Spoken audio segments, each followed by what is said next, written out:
triomphante, c'est le souffle de la renaissance du Cameroun.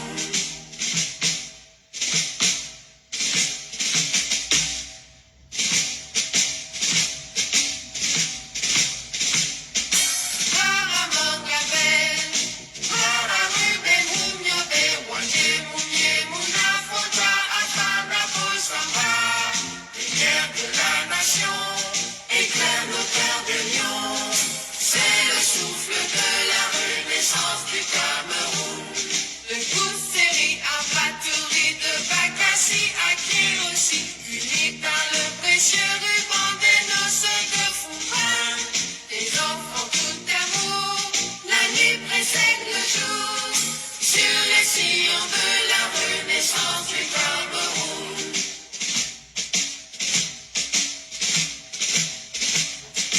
Frères et sœurs ensemble, pays des incomptables, sur les sillons de la renaissance du Cameroun.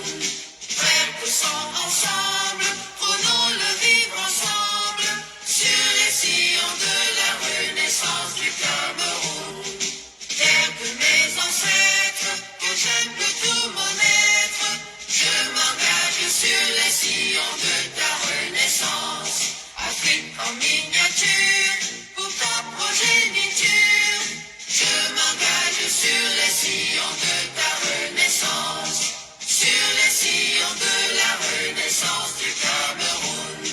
Je m'engage sur les sillons de ta renaissance. Bonjour, bonjour, bonjour. Alors, le temps de partager, nous allons commencer vite fait, juste le temps de partager. Et en attendant, nous allons continuer avec justement ces chants de ralliement qui animent notre résistance. Oui, la résistance pacifique. Derrière le président élu, son Excellence Maurice Kamto. Alors,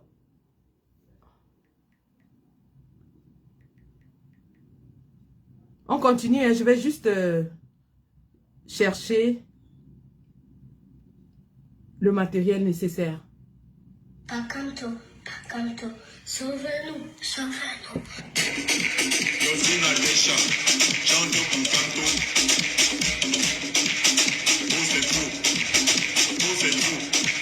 On est fatigué, on veut le changement, changement, changement, changement, changement, changement, changement, changement.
Souvenez-vous.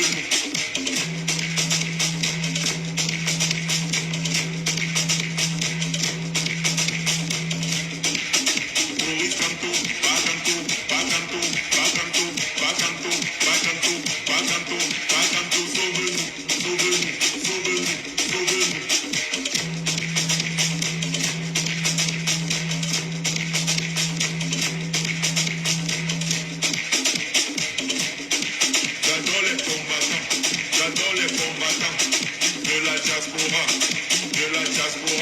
et c'est du boa, et c'est du boa.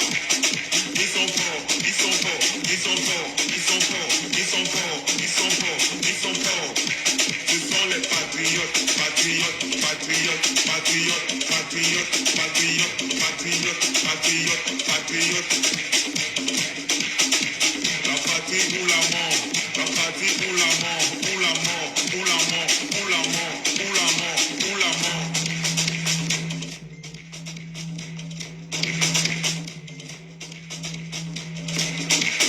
Maurice Kanto, Bakanto, Bakanto, Bakanto, Bakanto, Bakanto, Bakanto, Bakanto, sauve-nous, sauve-nous, sauve-nous, sauve-nous.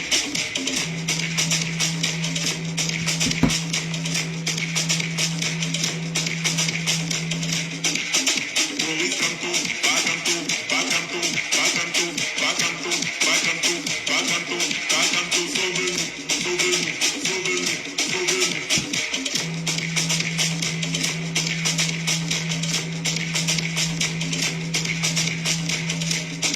On veut le changement, changement, changement, changement, changement, changement, changement. Vous c'est faux, vous c'est faux, vous c'est faux, vous c'est faux, vous c'est faux, vous c'est faux, vous c'est faux, vous c'est faux, vous c'est faux, vous c'est faux, vous c'est faux. Bonjour mesdames et messieurs, bon un instant. Voilà. Bonjour et bienvenue dans ce Facebook Live de Sandy. Facebook Live que j'aurais dû faire il y a quelques heures, mais vu mes multiples occupations, je l'ai renvoyé à ce soir et bien m'en a pris, hein, parce que les choses ont évolué de façon drastique entre le moment où j'annonce mon live et l'heure où je le fais effectivement. Donc installez-vous. Ce soir, nous allons faire un live purement politique. Je répète, ce soir, nous allons faire un live purement politique.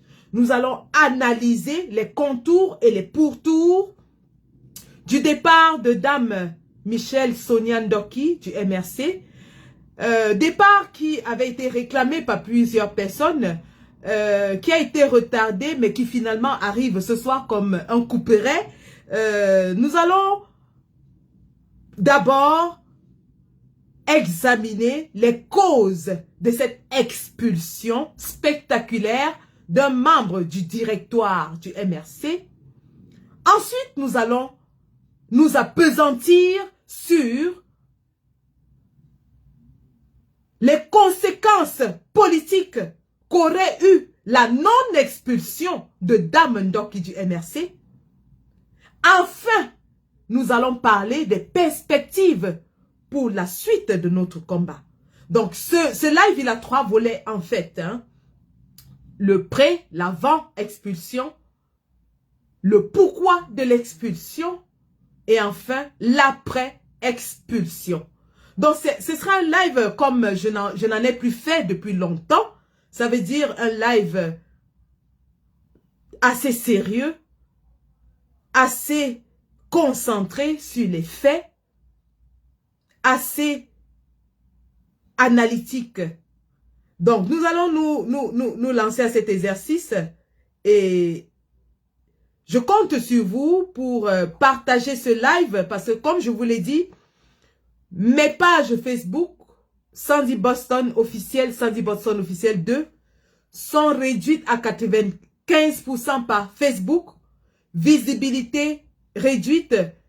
Les notifications ne sont pas envoyées et du coup, la portée de mes publications est assez réduite. Je compte sur vous pour partager justement ce live afin qu'il atteigne le plus grand nombre de personnes parce que ce soir, nous allons être très, très techniques. Nous allons être très, très techniques ce soir. Donc, je vous prie de partager et enfin, nous pouvons nous exprimer comme nous le devons, tout en reconnaissant cependant que nous ne sommes pas membres du MRC. Ça, il faut bien le préciser. Il faut bien préciser que nous ne sommes pas membres du MRC. Cependant, en tant que sympathisants du MRC, en tant que des personnes qui portent le MRC, qui reconnaissent que le combat que mène le MRC épouse en droite ligne notre combat, nous avons droit de regard sur la bonne conduite et même la santé politique de ce parti qui nous est cher. C'est à ce titre qu'aujourd'hui, nous allons donc justement nous lancer dans cet exercice qui est le nôtre ce soir. Que cela ne fasse l'objet d'aucune discussion et d'aucune polémique. Autant nous nous décarcassons sur le terrain pour que ce MRC justement accède au pouvoir, autant nous avons le droit de regard sur la bonne marche des affaires du MRC, sans pour autant nous immiscer dans la cuisine interne. C'est d'ailleurs pour cela que nous avons émis des réserves quant à l'attitude de Dame Doki depuis un certain temps. Nous aurions pu, bien sûr, plonger là-dessus et faire ce que nous savons faire, c'est-à-dire tchouquer le fémur. Mais nous avons émis une certaine réserve. Nous nous sommes abstenus de nous immiscer dans la cuisine interne du MRC jusqu'à ce que la décision tombe. Aujourd'hui que la décision est tombée, nous pouvons nous prononcer là-dessus. Donc, je vous invite à partager le live et nous allons commencer. Merci d'être là. J'aurais bien voulu attendre que le combattant J. Rebingono termine. Cependant, force est de reconnaître que nous sommes en semaine et que beaucoup de personnes iront travailler très tôt demain matin. Donc, il est impératif que nous fassions notre point ce soir et que nous mettions les points sur les i. Donc, sans plus tarder, nous allons commencer avec l'objet de notre live. Nous allons commencer avec l'objet de notre live. J'en profite pendant que vous vous installez et que vous partagez encore de justement m'apprêter quelques breuvages parce que nous allons avoir besoin d'être à la pointe de notre déroulé ce soir. Donc, donnez-moi un seul instant pour que...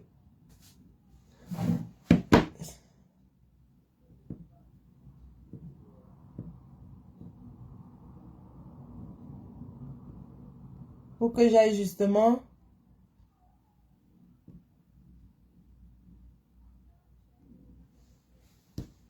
Voilà. De préparer une bonne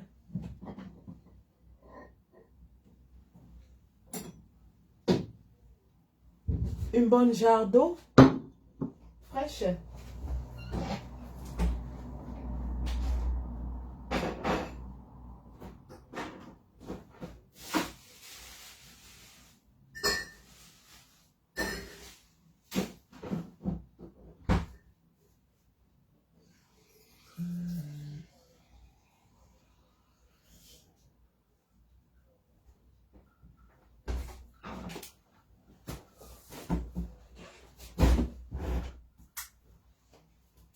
Voilà. Donc, rebonsoir mesdames et messieurs, bienvenue dans ce Facebook Live. Facebook Live où nous allons nous apaisantir sur la décision du MRC d'expulser Maître Michel Ndoki de ses rangs. Et nous allons commencer par déjà...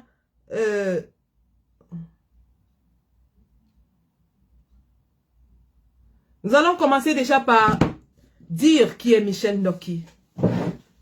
Nous l'avons découvert sous les feux de la rampe lors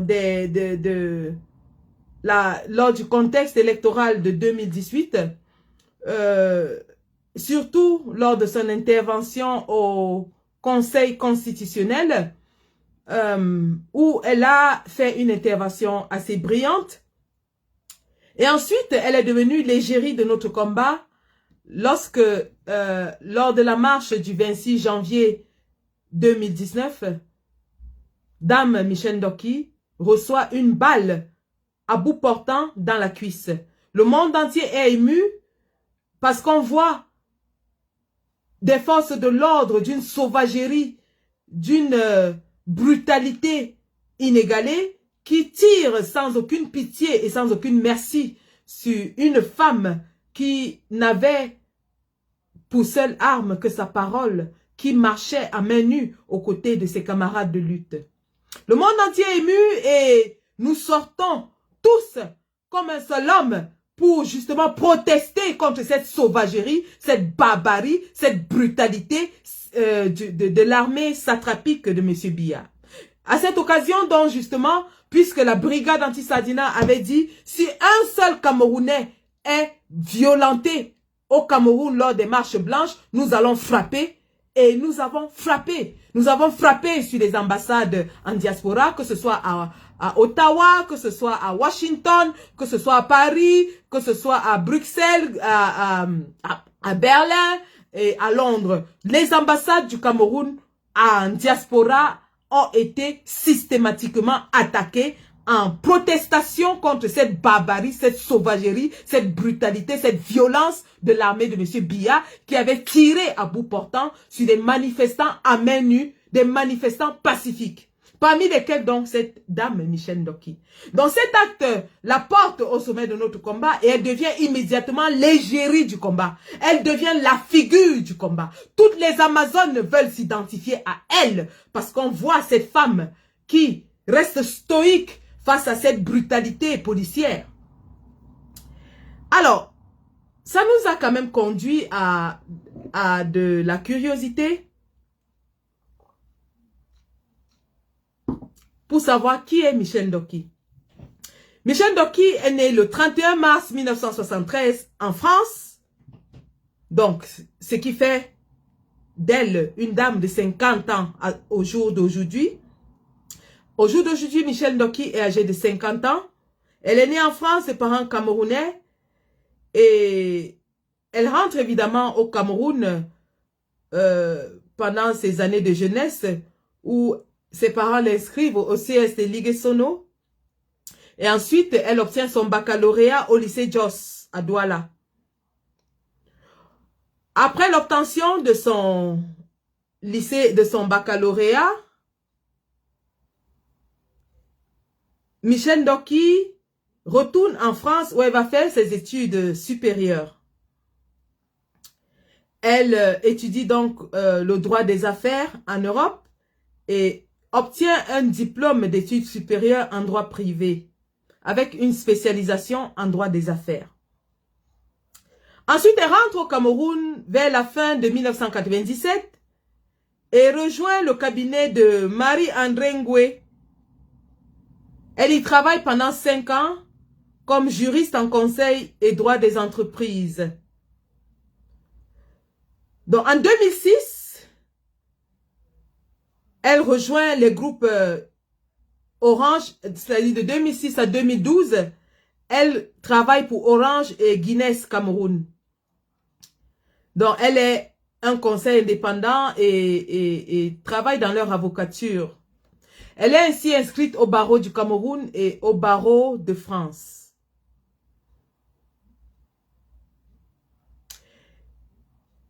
Michel Ndoki est ensuite secrétaire général du centre d'arbitrage du groupement interpatronal du Cameroun, le JICAM, que vous connaissez, le fameux JICAM.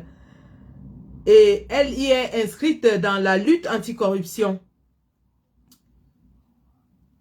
Mais ensuite, elle revient à la profession d'avocate en 2015. Elle prête serment en 2015.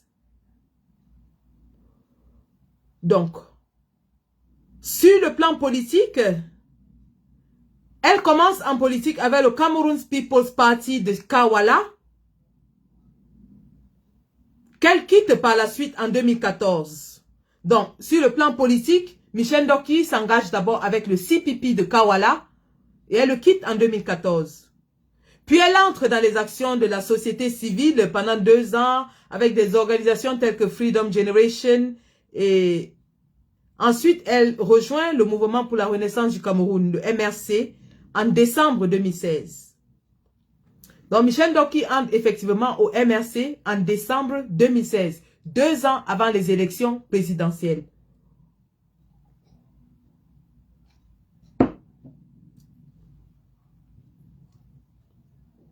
Elle devient ainsi la première vice-présidente nationale des femmes du MRC et responsable des activités du parti dans la circonscription de Douala 1er.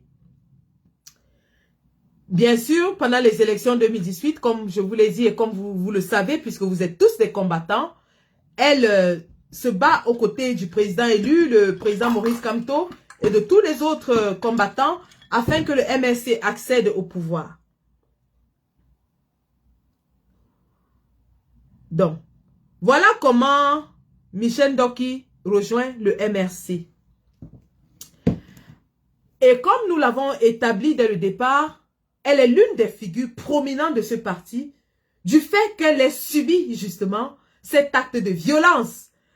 Et après l'avoir subi, Michel Ndoki est allée elle s'est réfugiée, elle est allée en cachette parce qu'elle était recherchée par le régime de Yaoundé, qui avait déjà bien sûr arrêté tous les manifestants du 26 janvier 2019. Rappelez-vous, en janvier 2019, M. Biya a mis plus de 1200 personnes dans ses geôles infestes.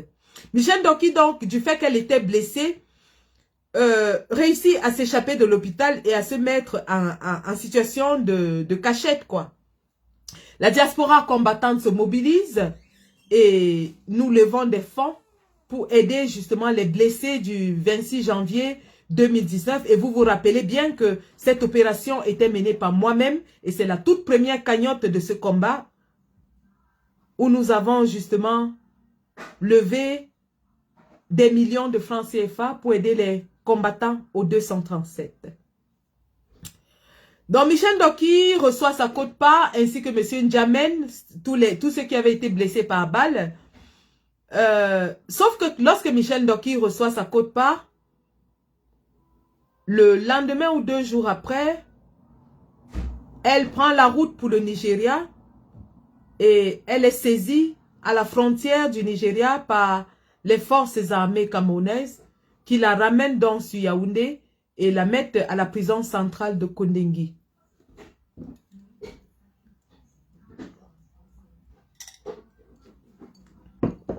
C'est là où tout va se passer. Tout se passe pendant son séjour à la prison centrale de Kondengui. Bien sûr, nous avons eu écho, bien après, de ce qui s'était réellement passé dans cette prison pendant qu'elle y était. Nous allons peut-être revenir là-dessus. Mais ce qui nous intéresse pour les faits dans ce live, c'est son rôle dans la tentative de destruction du MRC. Alors qu'ils sont en cellule à la prison centrale de Kondengui, nous de l'extérieur apprenons que certains membres du directoire ont été approchés par le gouvernement. Bien sûr, à l'époque, cela paraît comme des rumeurs impossibles et même improbables, mais ces rumeurs continuent de circuler et ne s'en vont pas. Nous avons vent de ce que M. N'Djamène aurait été approché. Nous avons vent de ce que, paix à son âme, M. Pendaï Koka aurait été approché. Nous avons vent de ce que Mme Ndoki aurait été approchée. Nous avons vent de ce que, paix à son âme, M. Poleri Kingé aurait été approché. Malgré cela, nous continuons de les soutenir. Vous savez, l'élan de la diaspora pour soutenir les prisonniers politiques était sans précédent. Nous avons fait preuve d'une solidarité indéfectible. Une solidarité qui a d'ailleurs fait beaucoup de jaloux du côté de Yaoundé, parce qu'ils pensaient briser nos héros nationaux en les embastillant, en les torturant, en les isolant.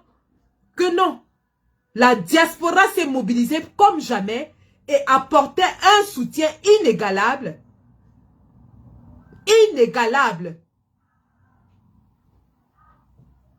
aux prisonniers politiques. Et donc, lorsque la première vague de prisonniers politiques est libérée, nous voyons évidemment les retournements et les changements de langage de M. Poleri Kingé, paix à son âme. nous voyons bien sûr M. N'Djamène qui commence à faire des siennes. Et ce qui aboutit à la création de son mouvement ou parti.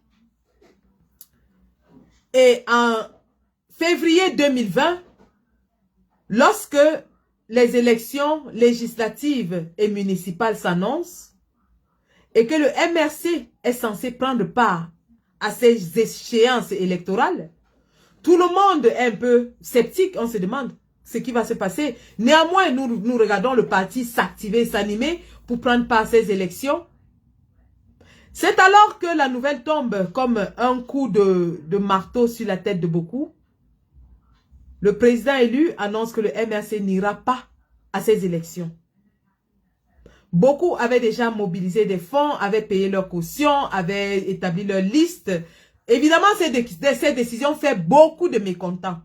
Elle fait énormément de mécontents. Tellement ils sont mécontents qu'on se demande s'ils étaient vraiment dans le MRC pour le peuple ou pour eux-mêmes.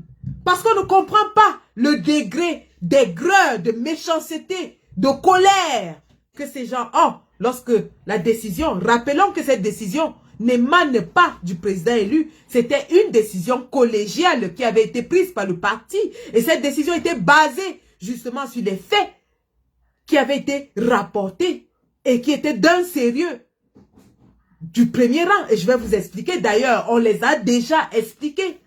À l'époque, lorsque nous expliquions cela, les gens nous traitaient de complotistes.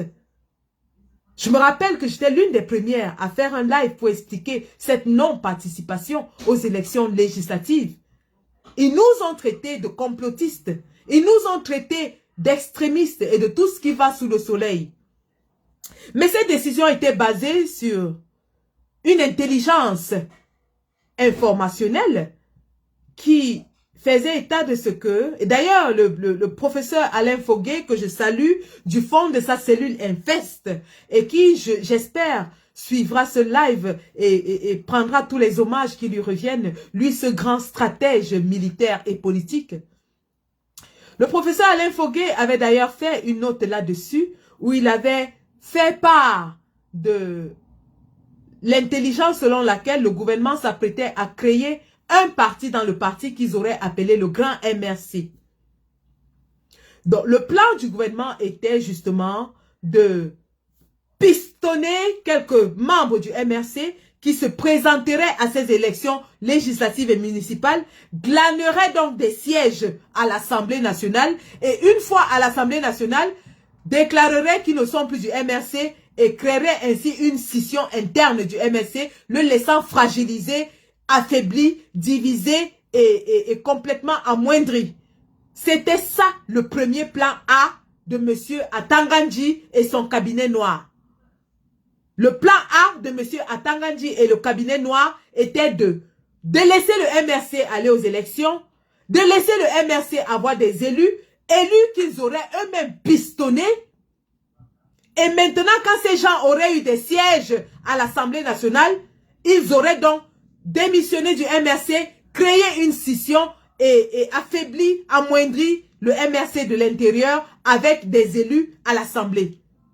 Alors, lorsque le président dit, avec ses conseillers bien sûr, que le MRC ne va pas aux élections, c'est en connaissance de ces faits.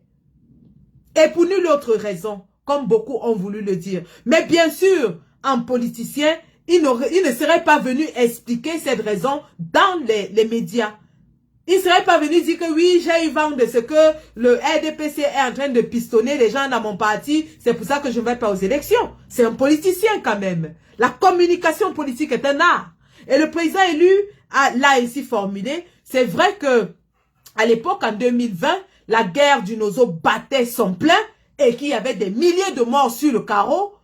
Et donc, il aurait été de mauvais ton d'aller à une élection pendant que les armes crépitaient en vrai dans ces deux régions du Cameroun où on avait des millions de déplacés vers le Nigeria, des dizaines de milliers de morts sur notre territoire, des centaines de milliers de déplacés internes. C'était donc la situation en 2020. Cette décision fait énormément de mécontents, parmi lesquels M. N'Djamène, qui bien sûr commence à écumer les plateaux de télévision et commence à saquer son parti. Évidemment, il n'est pas déchu du parti, comme beaucoup l'auraient souhaité. Sa position devient intenable et il s'en va de son propre gré pour créer son mouvement que nous connaissons. Entre-temps, Monsieur Atangandji et son cabinet noir, le cabinet noir du RDPC et du régime en place, rappelons que le régime en place n'est qu'une prolongation du système colonial. Ce système qui a usé de méthodes barbares pour éliminer systématiquement tous ses adversaires. En commençant par l'ère coloniale, par la lutte d'indépendance, où ils ont usé de méthodes sauvages pour éliminer tous les indépendantistes, à savoir Ruben Oumniobe, qui a été assassiné en plein carrefour Boumyebel, son corps exposé et trimballé, justement pour l'humilier et traumatiser les populations. En arrivant bien sûr sur l'assassinat odieux de Ernest Wandier, en plein Bafoussam, décapité et exposé en plein marché, justement pour traumatiser les populations. Et lorsqu'aujourd'hui, on s'étonne de ce que certaines personnes, certains groupes communautaires ne s'intéressent pas à la politique, c'est justement pour cela. C'est parce que la politique camerounaise n'est que la continuation du système colonial dont il continue de servir d'ailleurs. Dans ce régime est aguerri à l'art de détruire ses adversaires, de les infiltrer, de les dépecer de l'intérieur. Nous l'avons vécu avec l'UPC, bien sûr, qui a subi une décapitation et une scission profonde à l'ère de Kodok et Hogbelen. Jusqu'au jour d'aujourd'hui, nous avons deux UPC, un UPC pro-régime et un UPC qui est resté fidèle à l'idéologie initiale de ses pères fondateurs. Donc le régime en place l'a toujours fait. C'est un régime qui est aguerri à l'art d'affaiblir, de diviser, de diminuer ses adversaires politiques.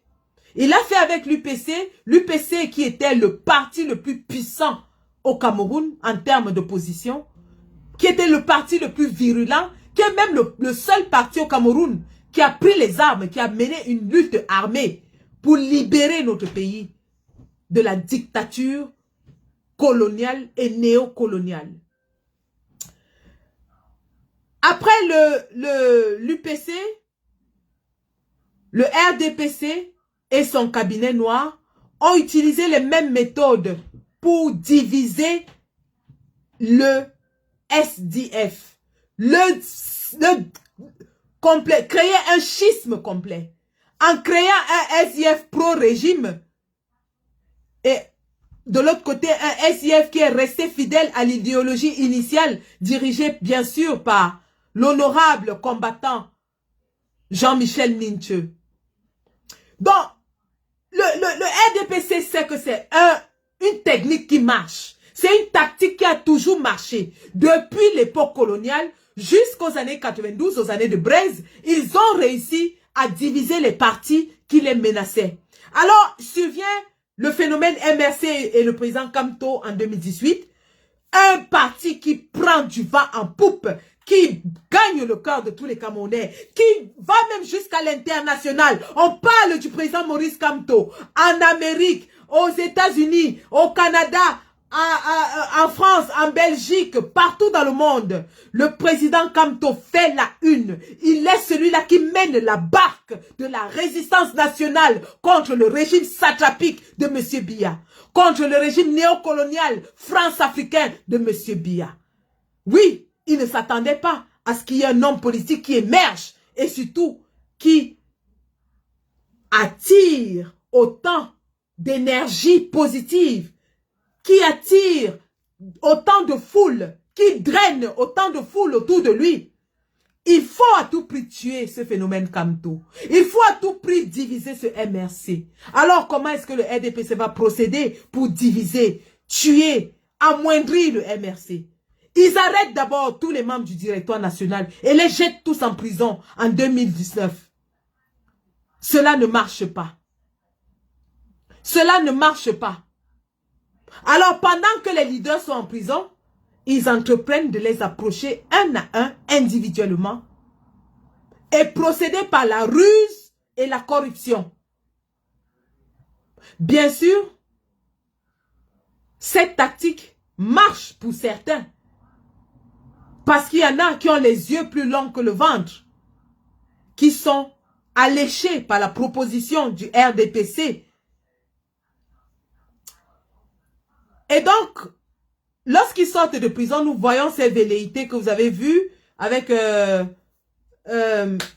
Célestin Jamen, Paul-Éric Kinguet, ainsi de suite, qui, à la fin, paix à son âme, commençait à délirer un tout petit peu, qui racontait des histoires qui n'avaient pas de sens, ainsi de suite. Mais bon, on ne lui tiendra pas rigueur parce qu'il est de l'autre côté maintenant et nous souhaitons que son âme repose en paix.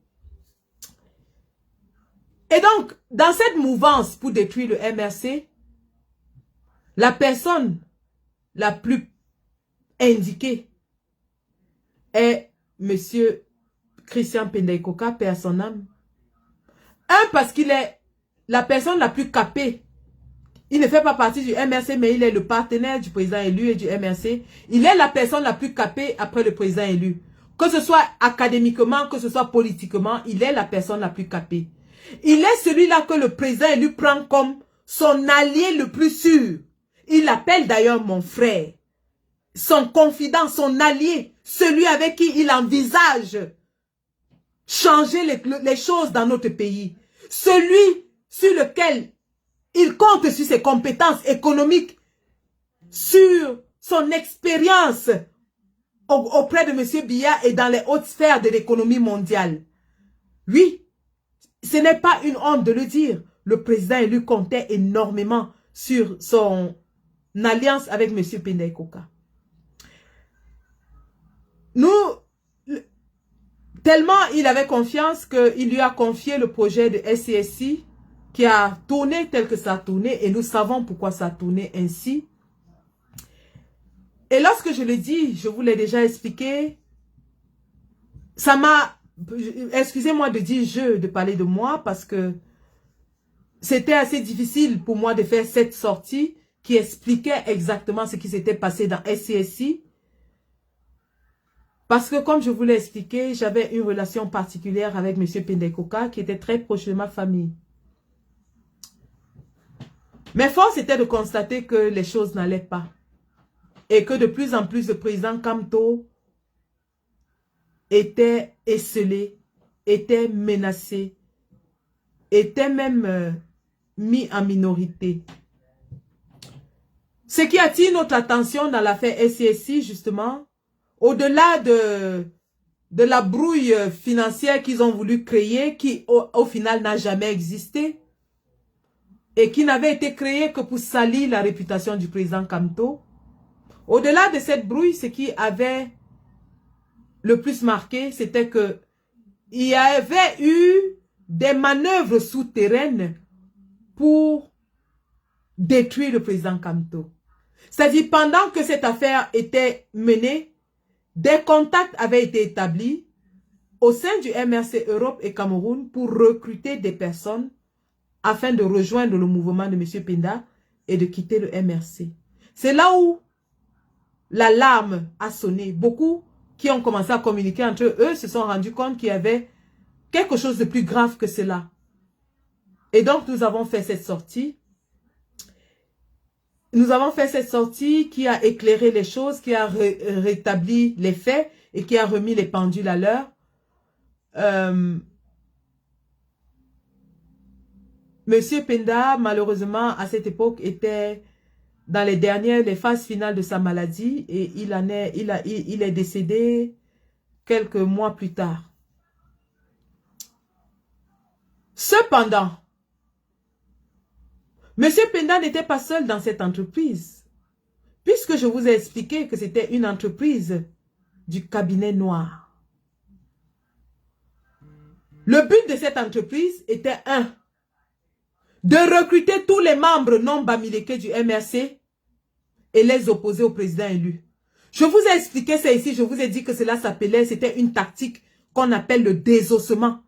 On essayait d'enlever la chair autour du président élu et de le laisser isolé. La technique était bien ourdie. Parce que le cabinet noir avait essayé de tribaliser le MRC. Il se disait qu'en tribalisant le MRC sera réduit à une sphère et à une aire géographique précise du Cameroun. Pour ce faire, il fallait donc approcher tous les membres prominents non bamileke du MRC, les retourner contre le président Kamto, afin que ceux-ci commencent à émettre un son de cloche qui va démontrer à tout le monde que le MRC, le président Kamto, c'est le parti des bamileke et soutenu par les bamileke, et ceux qui ne sont pas bamileke sont mis à l'écart. C'était donc ça la technique. Je vous ai expliqué ça ici en 2020. C'était la technique de désossement du président élu. Il fallait à tout prix isoler le président élu. Il fallait à tout prix tribaliser le MRC, tribaliser le combat. C'est pour ça qu'ils ont adopté la rhétorique de MRC Bamileke Basse. Et Amba, bien sûr. Pour tribaliser le combat et présenter le MRC au Camerounais comme un parti des Bamileke. Remarquez que lorsqu'ils arrêtent plus de 1200 personnes en janvier 2019, ils libèrent en premier ceux qui ne sont pas de l'Ouest. Et ils gardent ceux qui sont de l'Ouest afin de sortir une liste des marcheurs qu'on a arrêtés et de dire que regardez, ce ne sont que les gens de l'Ouest qui ont marché. Ce ne sont que les gens de l'Ouest qui veulent le désordre. Ce sont les gens de l'Ouest qui veulent créer le désordre et la zizanie dans notre pays. Évidemment, à cette période, lorsque vous aviez un patronyme qui avait une consonance bamileke et que vous veniez de la diaspora, on vous arrêtait systématiquement aux aéroports. Ce qui a conduit à l'arrestation de Siewe, Wilfried Siewe, à l'aéroport de Douala. Donc, dès ces années-là, dès 2019-2020, nous avons un régime qui essaye déjà de tribaliser le combat, de le dépeindre comme le combat des Bamileke, de désosser le président Kamto, d'attirer tous ceux qui ne sont pas Bamileke d'un côté, afin de les dresser contre le président Kamto et de dire que le parti est tribal. Évidemment, nous avons vu, malheureusement, certains membres du MRC qui n'étaient pas Bamileke, mais qui étaient vraiment très matérialistes, à l'exemple de Sam Séverin Ango, qui exigeait un paiement du fait qu'il ne soit pas Bamileke. Dieu seul sait quelle prostituée politique ce monsieur est, excusez-moi le terme, mais ce n'est que la pure vérité. Un homme d'une intelligence aussi manifeste qui fait 4 partis politiques en 2 ans, il faut quand même se poser des questions sur ses convictions politiques. Donc, je passe là. Et donc, je suis en train de vous expliquer, hein, parce que ce qui se passe aujourd'hui n'est que la conséquence des entreprises du cabinet noir depuis 2020. Depuis 2019 même d'ailleurs, que nous avons commencé à décrier ici. Donc, il faut désosser le président Kamto. Et pour cela, il faut mettre de côté tous les non-bamileke afin de diviser le parti et de dire que le côté des bamileke, c'est les extrémistes et tout ça. Et ceux qui ne sont pas bamileke, voilà, dès que vous n'êtes pas d'accord, on vous assassine, on vous lynche, ainsi de suite. Je vais vous faire un aveu. Nous avons même eu l'impression que cette tribalisation du combat du président Kamto du MRC l'a fragilisé d'une certaine manière parce qu'ils ont beaucoup hésité à frapper du poing sur la table lorsque justement ces personnes qui n'étaient pas de l'Ouest faisaient preuve d'indiscipline. Nous avons vu M. Alex Ngepi qui a été immédiatement sanctionné lorsqu'il a commencé à faire preuve d'indiscipline sans que cela ne crée des remous de l'autre côté. Sans que cela n'interpelle qui que ce soit, puisque c'est un monsieur de l'Ouest et qu'il a été frappé par la discipline du parti, personne n'a rien dit. Mais une fois que ces gens qui ne sont pas de l'Ouest font preuve d'indiscipline, le parti est un peu fébrile parce qu'il a peur qu'on dise que il frappe sur ceux qui ne sont pas Bamileke. Et donc, c'est à cela que le régime s'est attelé, à justement fragiliser le parti dans ce sens. Au point où les militants n'étaient plus regardés comme militants, mais comme appartenant à une aire géographique. Et d'ailleurs, ceux qui n'étaient pas de l'Ouest, certains, je ne dis pas tous, certains qui n'étaient pas de l'Ouest, l'utilisaient comme prétexte pour dire que c'est eux qui colorent le MRC et prendre cela comme un privilège. Exemple, Sam Sévérin Ango.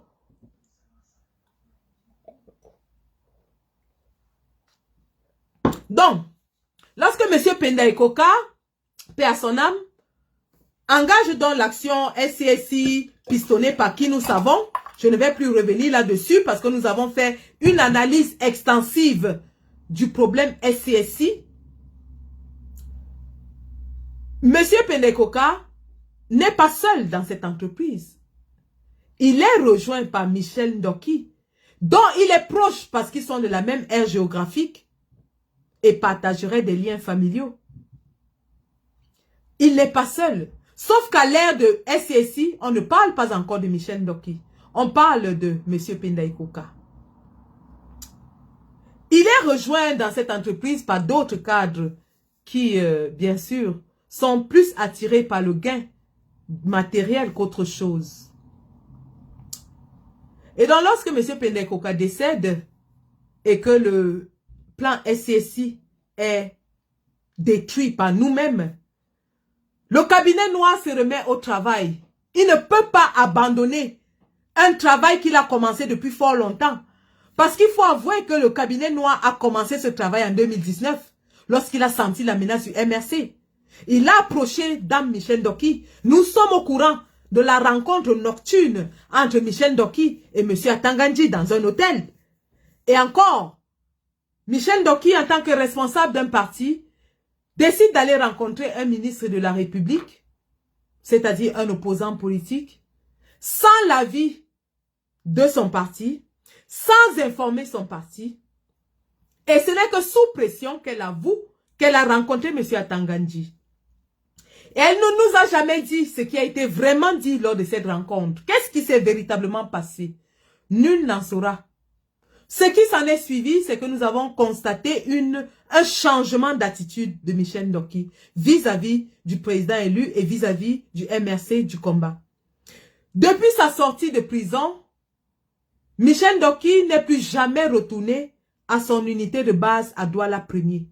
Elle n'a plus jamais assisté à une réunion. Elle n'a plus jamais participé aux activités du parti. Elle n'a plus jamais cotisé. Alors, elle tombe sous les radars, on l'oublie un tout petit peu. Et puis un jour, nous la retrouvons du côté de la Côte d'Ivoire. Michel Ndoki en Côte d'Ivoire, on la voit allègrement embrasser Cabral Libi, qui aussi fait un tour en Côte d'Ivoire. On la voit dans des directs un peu bizarres. Nous voyons Michel Ndoki, qui d'ailleurs était même venu à Paris. Rencontre organisée par les Amazones. Je salue ici Mado Keraro, qui était la marraine de cet événement.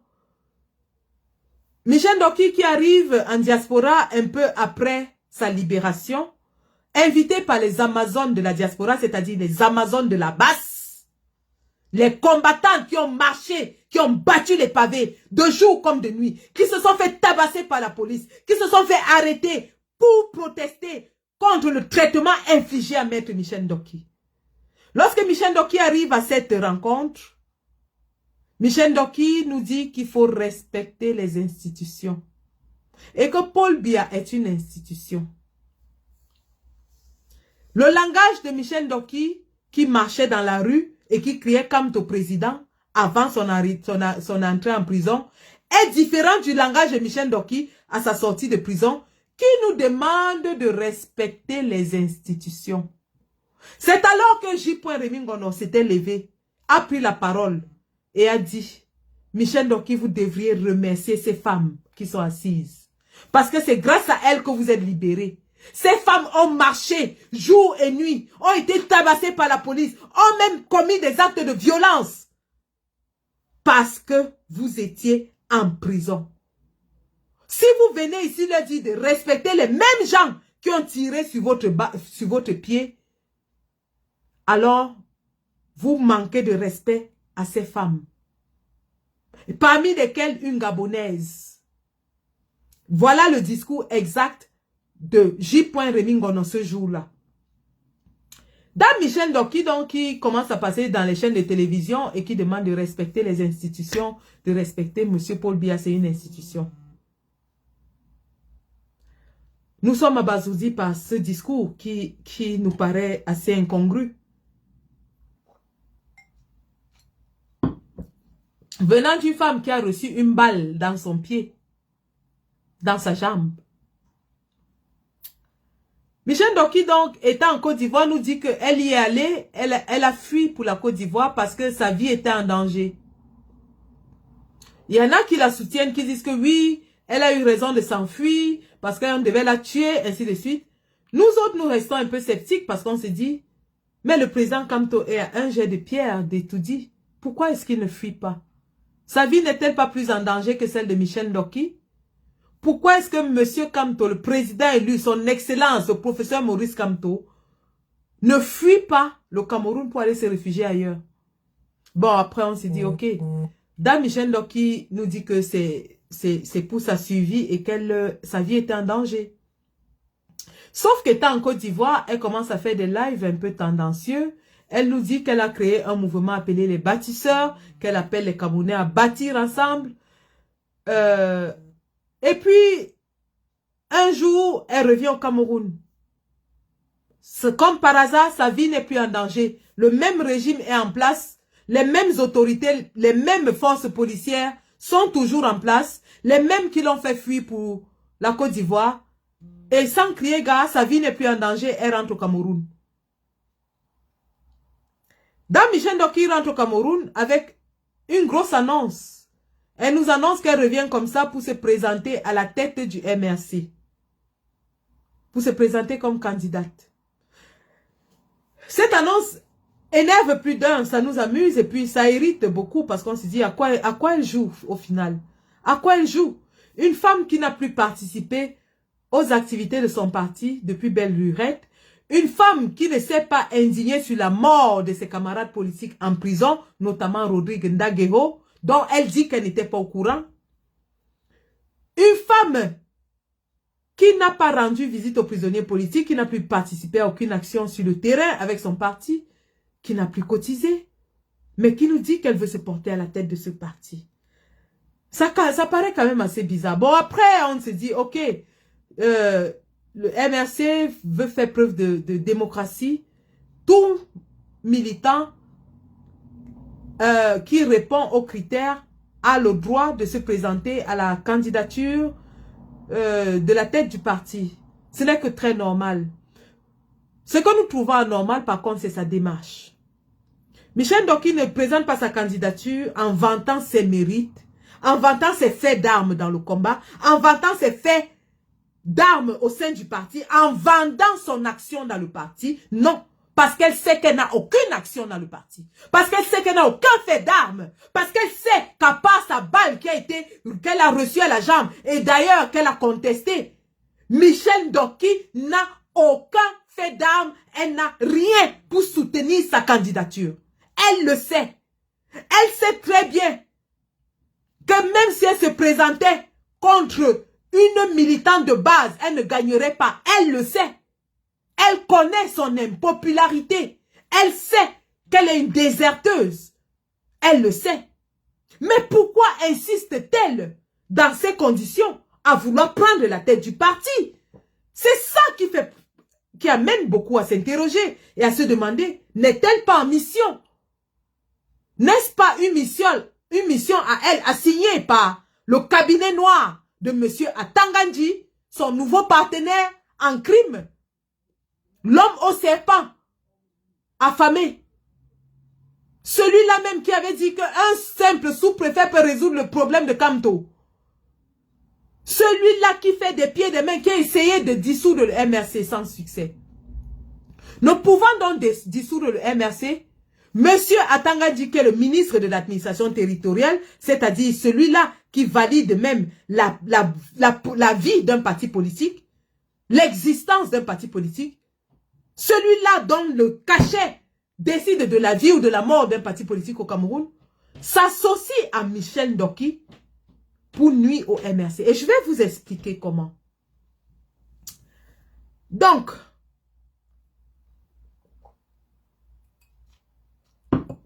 Michel Ndoki nous annonce qu'elle va être présidente du MRC. Soit. Mais au lieu de vanter ses mérites pour que les gens l'adoubent, au lieu de vanter ses faits d'armes pour gagner de la sympathie et démontrer la sincérité de sa démarche. Parce que lorsqu'on est candidat à une élection, on met en valeur ses qualités, on met en valeur ses acquis. On va à la conquête des électeurs.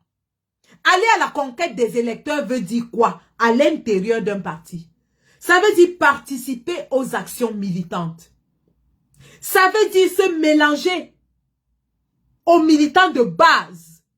Aller à la rencontre du militant de base. Le conquérir. Ça veut dire initier des actions qui vont mettre sa candidature en avant. Michel Ndoki ne fait rien de tout cela. Nous avons le meeting de Konsamba, qui est le premier meeting, je crois que c'était Bafoussam d'abord, Bafoussam. Le meeting de Bafoussam, qui est le premier meeting que le MRC tient depuis la sortie du président élu de prison. Michel Ndoki n'y est pas. Elle est pourtant au Cameroun. Elle n'y est pas. Elle n'y va pas. La vie politique de son parti, du parti auquel elle aspire diriger, ne l'intéresse pas. On organise le meeting de Bafoussam, de Konsamba, où les combattants se sont couchés sur le goudron pour empêcher Mami Ouatta de venir les disperser. Où des combattants ont fait preuve de bravoure. Où ils étaient déterminés à ce que ce meeting se tienne contre vents et marées. Et ce meeting était comme une victoire pour nous. Parce que nous avons démontré au monde entier que nous sommes assez déterminés pour faire face à l'armée satrapique de M. Biya. Que nous sommes assez déterminés pour lutter contre le régime de M. Biya. Ce meeting qui a drainé autant de foule, Michel Ndoki n'y était pas. Elle qui aspire diriger le parti, elle qui aimerait avoir le vote du militant de base, ne va pas vers le militant de base, ne va pas à la rencontre des militants, ne se mêle pas aux activités du parti. On commence à se demander à quoi elle joue. À quoi elle joue. Nous allons au meeting de Douala. Et toute la résistance se mobilise. Michel Ndoki n'y est pas. Mais elle fait des sorties. Elle fait des sorties mensongères contre le président élu et contre le parti, où elle suggère que le parti serait mêlé au casse des ambassades et au boycott des artistes. Alors qu'elle sait très bien que le parti n'a rien à y voir. Elle sait très bien que c'est la base qui mène ses actions. Nous ne nous cachons pas pour mener ces actions. Nous les faisons et nous les filmons. Aucun membre du MRC n'était là-dedans. Encore que s'ils viennent, c'est en tant que citoyen camerounais en colère et non en tant que membre d'un parti. Rien n'a jamais été organisé au nom du parti en diaspora.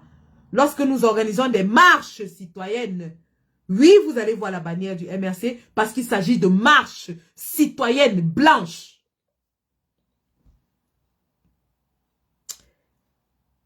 Donc, elle fait des sorties provocatrices, insultantes, péjoratives, mensongères contre le président élu, contre le parti. Et jusque-là, elle est tolérée. Elle est même allée plus loin avec certains de ses affidés. Parce que non seulement Michel Ndoki s'isole des actions du parti, mais elle recrute en sourdine tous les refoulés et tous les frustrés du MRC armée anti-MRC à l'intérieur du MRC. Est-ce que vous comprenez ça? Je reprends. Hein? Attendez que je reprenne encore cette formule très bien. Michel Ndoki se met en marge des activités principales du parti. Elle n'y participe pas. Elle ne cotise pas. Elle ne va à aucune réunion. Donc, effectivement, elle n'est plus dans les activités du parti. Mais elle s'active à recruter tous les frustrés, tous les refoulés du MRC pour former un front MRC à l'intérieur du MRC. Tous ceux qui étaient en colère pour une raison ou pour une autre dans un parti, dans une maison, il y a toujours des gens qui ne sont pas d'accord. Ce n'est pas quelque chose d'anormal. Au sein du RDPC, vous avez M. Messanga Nyamding qui est ostracisé parce qu'il dit des choses qui ne conviennent pas au parti. Ça se passe partout, même dans nos maisons. Nos enfants nous disent des choses que nous ne voulons pas entendre. Et donc, que cela arrive dans le MRC n'est pas quelque chose d'étrange. Ce n'est que la vie normale d'un parti politique où des gens expriment des opinions divergentes. Au sein du RDPC, vous avez plusieurs personnes qui ne sont pas d'accord avec ce qui se passe dans le gouvernement, mais qui néanmoins continuent d'affirmer leur appartenance au RDPC, en l'instance de M. Messanga Nyamding. À l'intérieur du MRC, c'était pareil. Il y avait des gens qui exprimaient des opinions divergentes, qui avaient des positions un peu différentes, mais cela ne les empêchait pas d'être dans le parti. Michel Ndoki, insidieusement, repère donc tout cela qui ont eu raison ou une autre d'être mécontents, les approche et forme un noyau dur de personnes qui vont combattre le MRC à l'intérieur du MRC. Elle ne part pas. Elle ne part pas du parti. Elle veut le détruire de l'intérieur. Et ça, c'est en accord avec le plan initial de M. Atangandji qui veut à tout prix upéciser le MRC. Et pour le faire, il faudrait que son cheval de Troie soit à l'intérieur du parti. Parce qu'une fois partie, une fois à l'extérieur, elle ne peut plus diviser le parti de l'extérieur puisqu'elle n'est plus dans le parti. Or, pour qu'elle divise le parti de l'intérieur, il faut qu'elle reste. C'est d'ailleurs pour cela qu'elle est restée. Bien qu'elle fasse tout ce qu'elle faisait, le plan qu'elle avait, c'était de diviser de l'intérieur. Ceci est confirmé par le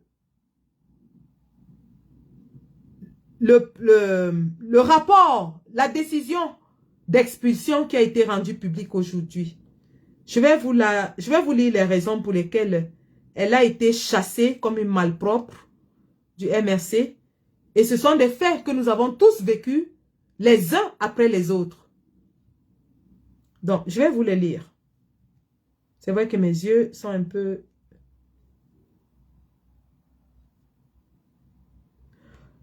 Sur les faits imputés à Maître Michel Ndoki Sonia, considérant que dans sa plainte, le secrétaire général du MRC impute à Maître Ndoki Michel Sonia les faits ci-après.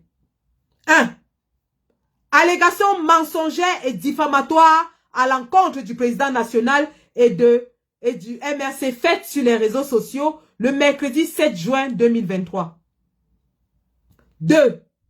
La création et l'administration d'un groupe WhatsApp non autorisé dénommé « Mes amis de la Renaissance ». Est-ce que vous entendez ça?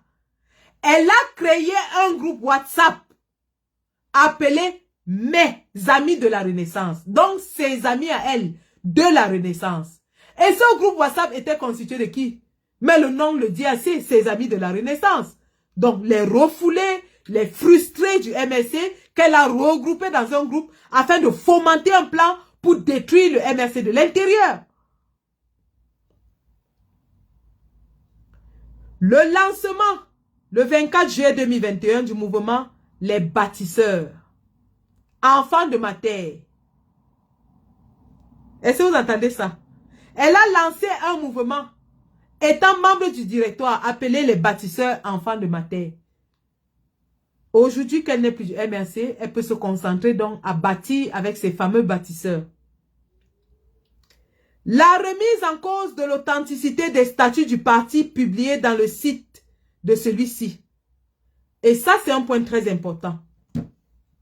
Dame Michelle Ndoki, lorsqu'elle revient de Côte d'Ivoire et nous dit qu'elle veut se présenter à la tête du MRC, nous dit ceci.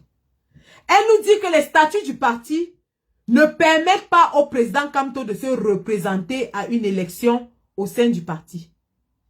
Elle nous dit que le mandat à la tête du parti n'est renouvelable qu'une seule fois ou pas renouvelable, n'est pas renouvelable, un truc comme ça qu'elle avait dit. En tant qu'avocate, qui est mieux placé que Maître Michel Ndoki pour connaître les statuts de son parti en tant qu'avocate et première vice-présidente des femmes? Est-ce que c'est Michel Ndoki qui devait faire ce genre d'erreur? Elle revient de Côte d'Ivoire avec un gros mensonge. Elle passe sur les chaînes de télévision et elle dit que les textes du parti disent que Kamto ne peut plus se présenter à une élection et qu'elle est ce porte candidate. Et lorsque les combattants ressortent exactement les textes du parti qui disent que le mandat présidentiel est renouvelable une fois, Dame Michel Ndoki passe à d'autres attaques. Lisons la suite. La remise en cause de l'opportunité de la décision prise par le Conseil national du MRC élargie aux départementaux de boycotter les élections municipales et législatives de février 2020 ainsi que la contestation des raisons qui ont sous-tendu la prise de cette décision. Elle n'a jamais digéré le fait que le MRC ne soit pas allé aux élections. Elle a contesté cette décision. En tant que membre du directoire, elle allait sur les plateaux de télévision contester cette décision. Pourquoi? Parce que le plan initial avec Atanganji était d'avoir des élus MRC et de diviser le MRC en deux partis, un parti avec des élus et un parti sans élus. Voilà les faits reprochés à Michel Ndoki. La propagation des mensonges sur les dispositions des statuts du MRC relatives au nombre de mandats de la présidence du MRC. Nous en avons parlé. Elle a menti délibérément sur cet article, essayant de faire passer le président Kamto pour un Paul Biya bis, un dictateur qui veut s'éterniser à la tête du parti. Elle l'a fait exprès. Repris en boucle par le cabinet noir et les agents de diffamation du régime de M. Biya.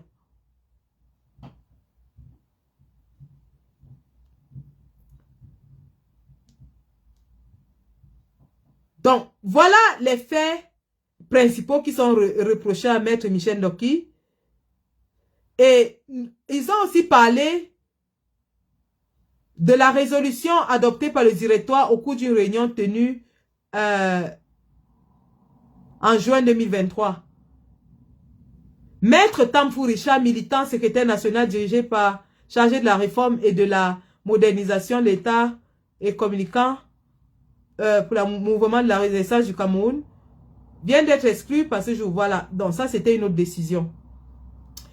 Donc vous voyez que les faits reprochés à Michel Ndoki sont nombreux et sérieux et très très sérieux. D'une part, nous avons fustigé que le fait que le parti ait attendu aussi longtemps pour l'expulser. Cependant, le fait d'attendre leur a permis d'accumuler les évidences indéniables et indiscutables sur la volonté manifeste de Michel Ndoki de détruire son parti de l'intérieur. Et je vous ai parlé de la tribalisation du combat. Michel Ndoki a fait une sortie au début de cette année où elle se présentait comme Michel Ndoki de Douala.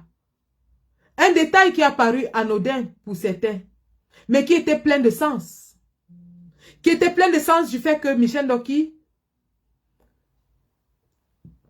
tenait à s'identifier comme ressortissant du littoral. Et donc à se singulariser, à se séparer.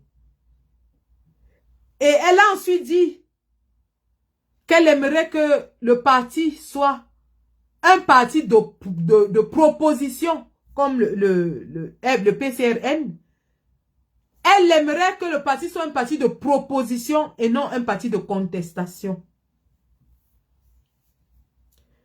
Voilà donc quelqu'un sur qui on a tiré, quelqu'un qui prétend lutter pour le peuple, mais qui dit qu'elle est assez contente de proposer des solutions au régime qui écrase tout un peuple depuis 41 ans.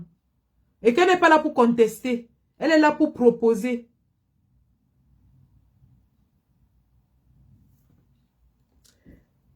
Donc,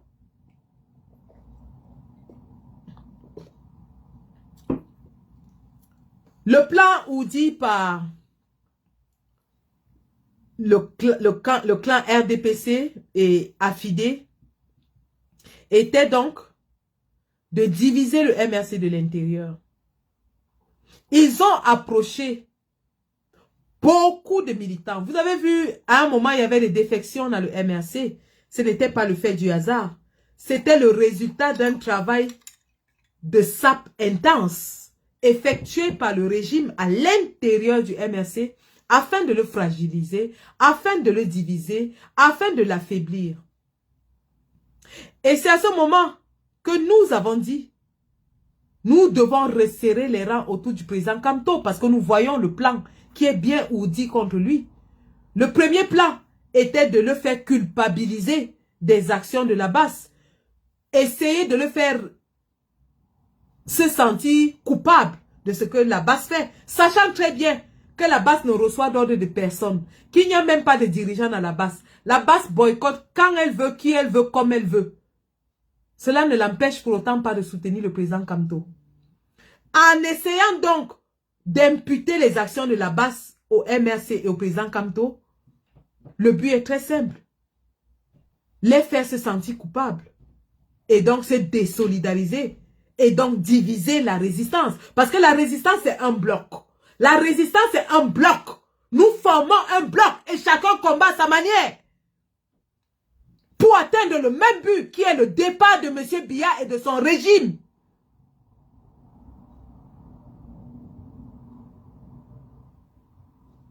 Pour atteindre un seul but qui est le départ de M. Biya et de son régime. Et donc pour fragiliser la résistance, il faut la fissurer, il faut la fractionner en divisant déjà, en mettant en porte-à-faux les activistes et le parti, les activistes entre eux et maintenant à l'intérieur du parti. Le RDPC a déboursé de grosses sommes, déployé de grosses sommes pour atteindre ses objectifs. À l'intérieur de la diaspora, nous avons vu ce qui s'est passé. Dame Michel Ndoki a reçu des prébendes. Cela ne fait l'ombre d'aucun doute. Elle a reçu des prébendes. On parle même de bons de carburant qu'elle aurait reçu. Effectivement, ce que le régime de M. Biya fait, c'est de repérer, d'étudier chacun d'entre nous, de repérer nos forces et nos faiblesses. Je vous ai déjà dit ça ici. Ils nous écoutent, ils sont connectés avec nous, ils nous étudient. Ils savent qui travaille, qui ne travaille pas. Ils savent qui a besoin d'argent, qui n'en a pas besoin. Ceux qui ont besoin d'argent, bien sûr, ils vont passer de manière insidieuse et leur proposer de l'argent. Michel Ndoki, je vous ai dit, c'est une fille qui a grandi dans l'opulence. Elle n'a pas connu la famine, la pauvreté. Elle n'a pas pu supporter la prison. Elle n'a simplement pas pu supporter. Et en plus de cela, elle était en prison. Elle était dans le MRC pour des objectifs personnels. Donc, elle a vite mordu à l'hameçon. Très, très rapidement, elle a mordu à l'hameçon. Et le plan oudi, je vous ai dit, écoutez bien, écoutez très bien. Le plan oudi qui avait commencé par SCSI, s'est déployé en prison. Et nous avons vu des émanations dans le problème SCSI. Je vous ai parlé ici de quelqu'un qui était venu verser de l'argent dans notre combat en diaspora. Il y a un monsieur qui avait apparu dans notre combat comme une baguette, comme par baguette magique, et qui s'est mis à saupoudrer l'argent sur les combattants sur notre combat. Il s'est mis à saupoudrer l'argent sur les combattants. Sauf que cela attire notre attention et lève nos alarmes quand le monsieur commence à conditionner ses dons en disant qu'on ne doit plus parler du président Kamto et du MRC.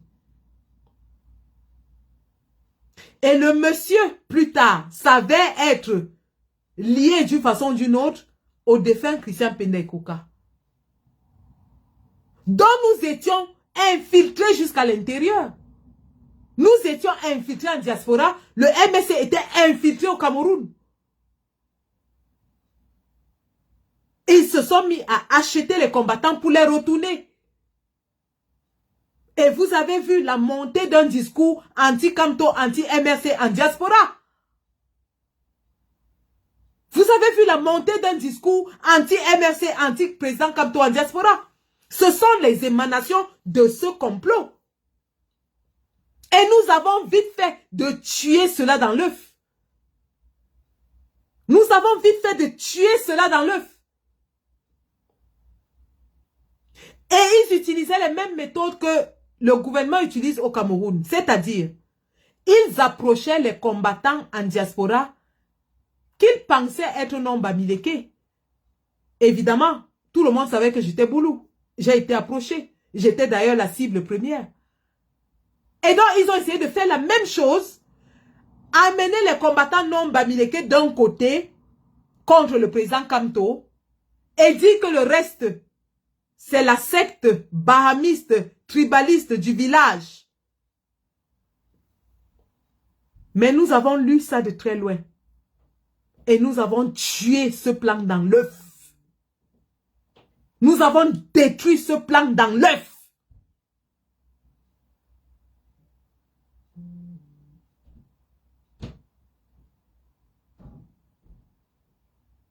Ils essayent de faire passer la basse pour un groupuscule tribaliste et tribal.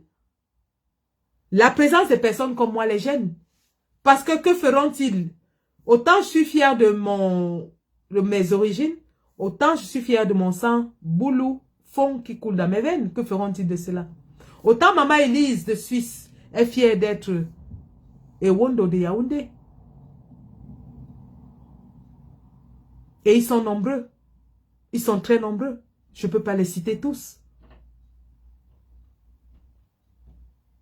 Donc, chers combattants Amazon, tout ce que vous avez vu, tous les soubresauts et les secousses que notre combat a connus depuis 2019 ne sont pas isolés, ne sont pas des incidents isolés. Ce sont les émanations d'un plan bien ourdi par le cabinet noir du RDPC qui ont malheureusement échoué parce qu'il y avait des personnes avisées, averties, alertes, qui veillaient au grain.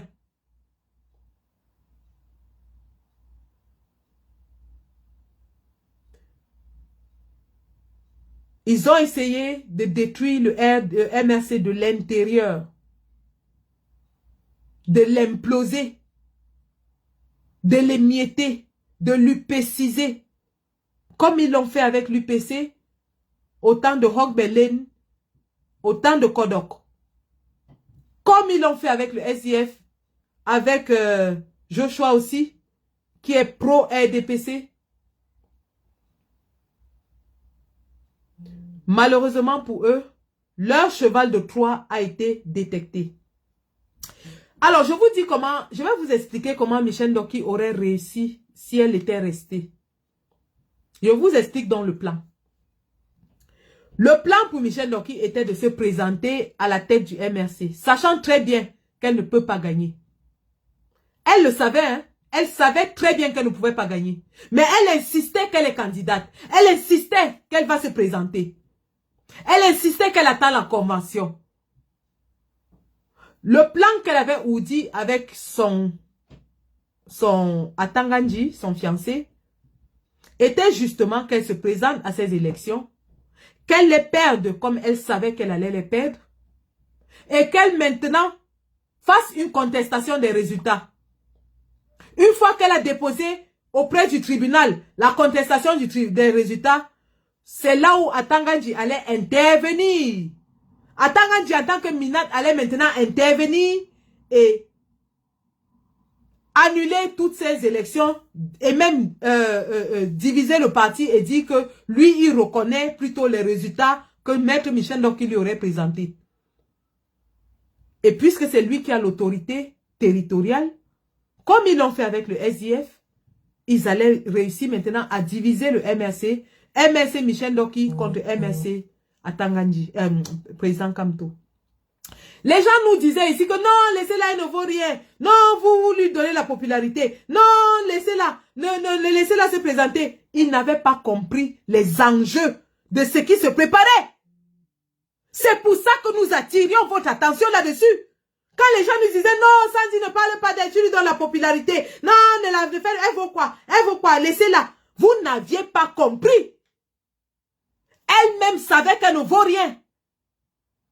Michel Ndoki sait qu'elle ne peut pas gagner même une élection de chambre.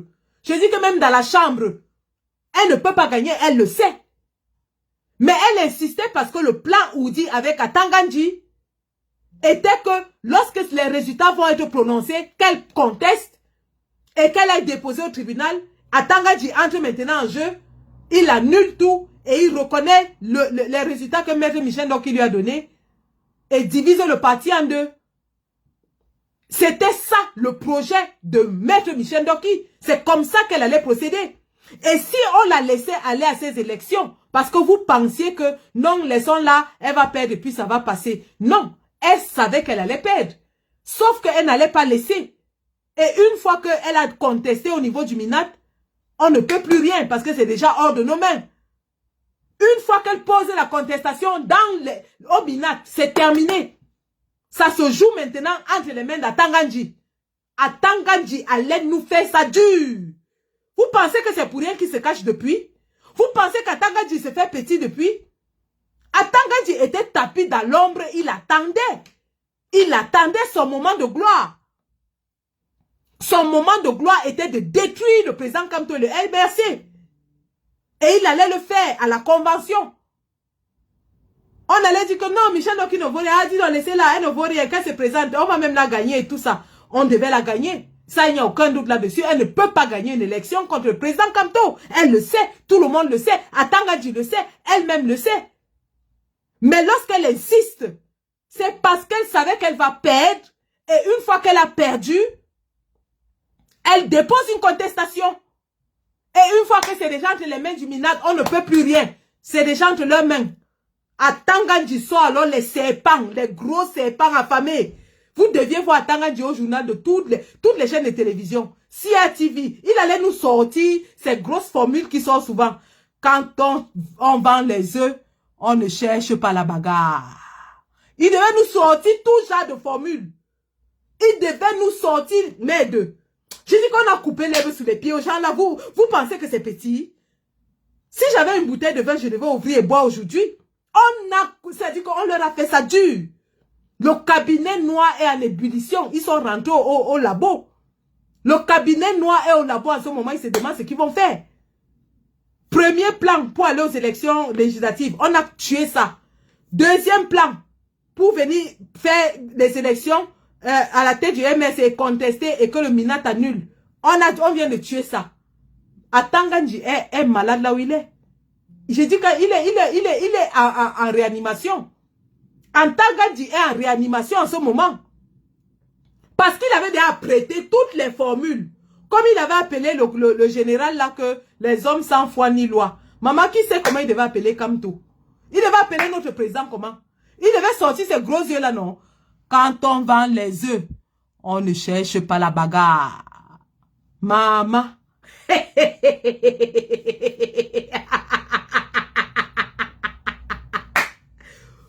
Nzolo, le Nzolo de ça. Au moment où on s'y attendait le moins, le MSC frappe du poing sur la table. Mais oui, au moment où on s'y attendait le moins, le MSC tape, bam, il dit terminer la récréation. Et tous les petits Ouistiti qui s'amusaient avec Ndoki là. Je dis bien tous les petits Ouistiti. Vous allez lire leur. Vous allez lire leur à l'envers.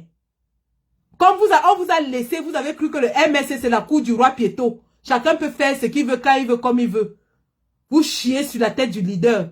Vous l'insultez. Vous insultez le parti. Vous partez partout dans tous les posts, tous les commentaires, insultez le parti. Prenez la photo du leader, placardez, collez, faites tout genre de montage. Vous allez lire l'heure. Vous allez lire l'heure.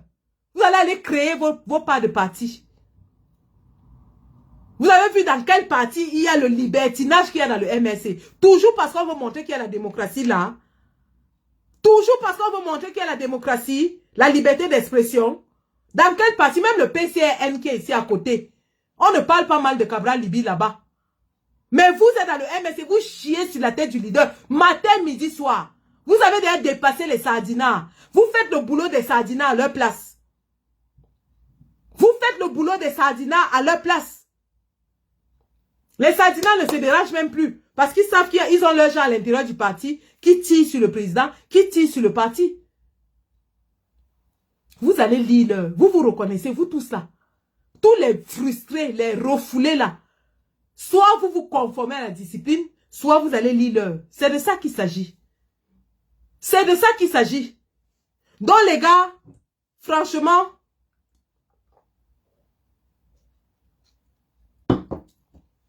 on nous dit que nous sommes les activistes, ainsi de suite. Je ne vais pas parler pour les autres, hein. Je ne vous dirai pas, chacun sait pourquoi il s'est levé, mais je parle pour moi, Sandy de Boston. Quand je sors de ma petite cuisine et de mon petit salon qu'on insulte ici tous les jours, c'est parce que j'ai vu un homme se battre au Conseil constitutionnel. C'est parce que j'ai vu un homme résister avec toutes ses tripes. C'est parce que j'ai vu des gens se lever contre une dictature féroce et non pas lâcher depuis 5 ans. Quand je me bats, quand je me fais tabasser, je me fais arrêter, quand je me fais tout ce que vous savez, c'est parce que j'ai un objectif, pas deux, un. Un, pas deux. Installer le président Kamto au pouvoir. Donc, pour tous ceux qui s'identifient dans ce combat-là, dans un combat qui vise à installer l'homme le plus armé, idéologiquement, politiquement, intellectuellement, à la tête de notre pays, le départ de Michel Ndorki est une nouvelle à célébrer. Parce que ces gens s'apprêtaient à définitivement tuer notre résistance à 1 an de l'élection présidentielle. Est-ce que vous comprenez bien? Le timing est très important. La convention du MRC survient à presque 1 an de l'élection présidentielle. Si Atangadi réussissait à diviser le MRC à 1 an de l'élection, notre combat aurait été 20 morts. Je répète, hein? Je répète pour ceux qui ne comprennent pas les enjeux. Parce que comme pour vous là, il faut qu'on tape sur votre front. On cogne pour que l'information entre. Il faut qu'on tape, on tape pour que vous compreniez. Je répète. Le timing était extrêmement important. Et c'est le timing qui est tout. Hein. En politique, le timing c'est tout. Hein. Vous pouvez faire un acte héroïque, mais si le timing n'est pas bon, ça passe comme une lettre à la poste. En politique, le timing, c'est tout. Nous sommes à 1 an d'une élection cruciale dans l'histoire de notre pays. Où le président Kamto a dit qu'il allait se présenter. Où le MRC a dit qu'il allait participer. Où Paul Biya n'est plus certain, vu son état physiologique et biologique. Nous sommes à la croisée des chemins politiques de notre pays. Et le principal parti qui menace le pouvoir, le MRC, le seul parti qui à ce moment fait peur, donne des sueurs froides au RDPC, devait tenir sa convention. Et le plan du RDPC était justement de créer un schisme profond au sein du MRC pendant cette convention. à 1 an de l'élection. Le MSC n'aurait jamais récupéré de cette scission. Donc, il devient important, crucial et même urgent de tuer ce plan dans l'œuf. Et c'est ce qui a été fait ce soir. Le MSC vient de s'offrir une nouvelle vie. Oui, oui, oui, oui. Et je félicite tous les membres du directoire qui se sont assis à cette table aujourd'hui et qui ont frappé tous ensemble du poing sur la table. Ils viennent ainsi de démontrer que le MSC, c'est un parti qui est prêt à diriger le Cameroun. Ils viennent ainsi de démontrer que le MSC, c'est un parti, on ne badine pas, on ne joue pas. Ce n'est pas la cour du roi Pieto. Chacun ne peut pas venir jouer le mbang comme il veut. Non. Il y a des gens qui sont morts dans le MSC pour ce combat. Je viens de laisser Paris après les obsèques de ma deuxième maman qui est morte dans ce combat. Qui a tout donné dans ce combat. Maître Sylvain Swap est mort dans ce combat. Rodrigue Ndakeo est mort dans ce combat.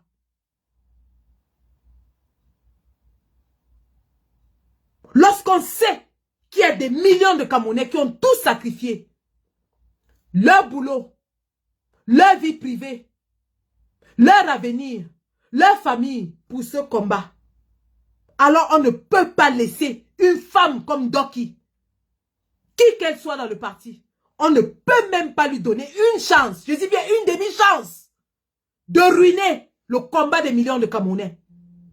Pour ça, je dis bravo à tous ceux-là qui ont frappé du poing sur la table. Vous montrez aux Camerounais que vous êtes prêts à diriger ce pays. Vous êtes prêts à diriger le Cameroun. Et vous allez le diriger de main de fer. Dans la justice, dans l'équité, dans la compassion, mais sans complaisance. Je répète, la répétition est la mère des sciences. Le MRC est prêt à diriger ce pays. Il est prêt à diriger ce pays. Dans la justice, dans l'équité, dans la compassion, mais sans complaisance. Que cela soit clair pour tous. La récréation est terminée. La récréation est terminée. La récréation est terminée.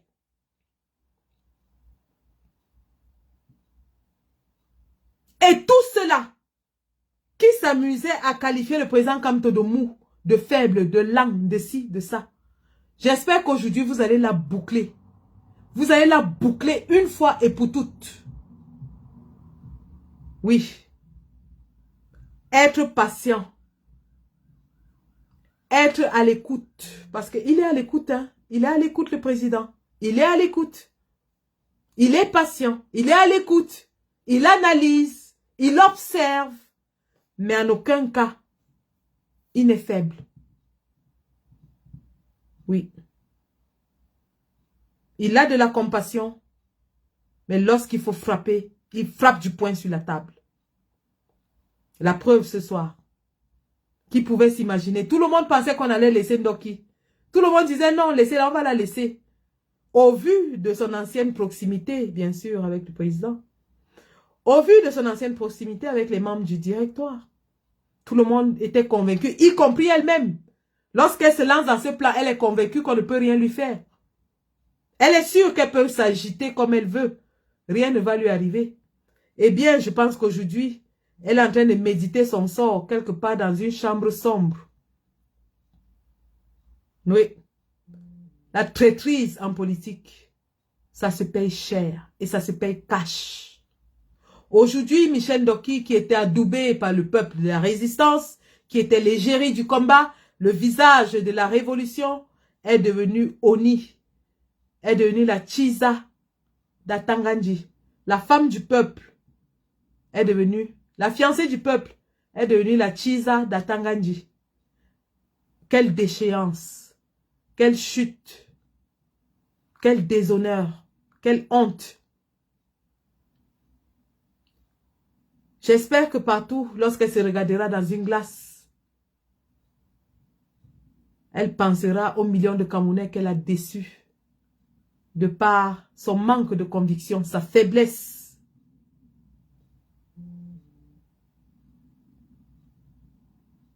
Elle a vendu son combat et son combat s'arrête à ce moment. Elle peut continuer à bâtir avec le grand bâtisseur Paul Biya. C'est son droit le plus absolu. Nul ne lui en saura gré. Elle peut même aller proposer avec le PCRN, le parti de proposition. Personne ne lui en saura gré. C'est son choix politique. Mais tout ce que nous lui disons,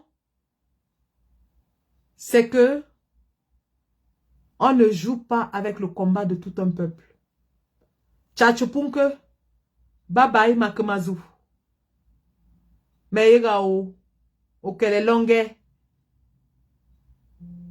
Bye oh, bye bye. Bye.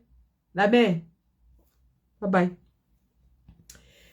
Et bien sûr, certains ont dit qu'elle dira que oui, c'est parce qu'on a eu peur qu'elle se présente contre le président Kamto, qu'on n'a pas voulu lui donner une chance, que Kamto fait la dictature. Mais elle a le droit de le dire. Qu'elle le dise nous fera moins mal que si on la laissait à l'intérieur nous détruire. Le fait qu'elle a dit, elle ne sait pas aujourd'hui qu'elle va commencer à le dire. Elle a déjà dit, repris à la boucle par les Sardinats. D'ailleurs, je peux vous faire suivre un petit reportage qui m'avait un peu déçu d'Equinox. Hein. Ils l'ont dit. Mais on ne peut pas empêcher aux gens de dire ce qu'ils veulent, mais on peut les empêcher de nous nuire. Et c'est ce que nous avons fait. Nous avons empêché à cette femme de nuire au combat. Donc, je vais vous faire suivre un petit reportage. Et vous allez voir à peu près ce qui va se dire demain dans les plateaux de télévision.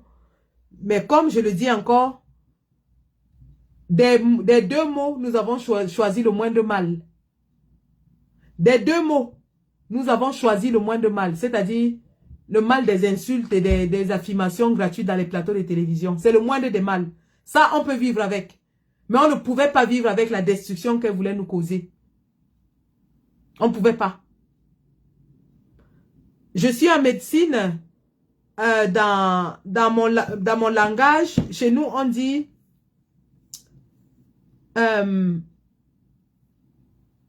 on pèse entre les effets de quelque chose et le bénéfice. Donc, lorsque un patient se présente et qu'il faut faire une procédure, on pèse entre le risque de la procédure et le bénéfice. Si le bénéfice est plus grand que le risque, on va avec ça. Même si ça lui fait mal, même si ça, on va avec ça. C'est ce qui s'est passé. On a pesé le risque et le bénéfice de l'exclusion. Le bénéfice est plus grand que le risque. Allez, hop, on va avec. Et la vie continue. Hein. La politique, c'est pas le monde des bisounours.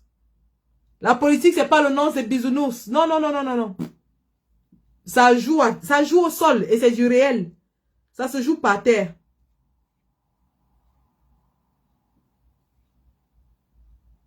Ah, je croyais que j'avais envoyé ça ici, non.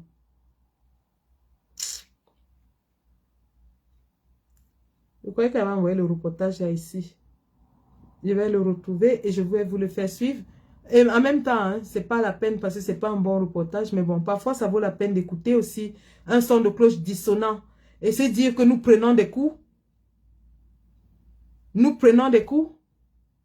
Mais les coups que nous prenons, si ça nous permet de protéger notre combat, eh bien, nous allons les prendre. Nous allons les prendre. On n'entre pas en politique en espérant s'en sortir sans égratignure, non. On n'entre pas en politique en espérant s'en sortir sans laisser des plumes, non. On en laisse toujours. Il faut être préparé à ça. Bon, je vais vous faire suivre ce petit reportage et vous dire ce qui va s'en suivre.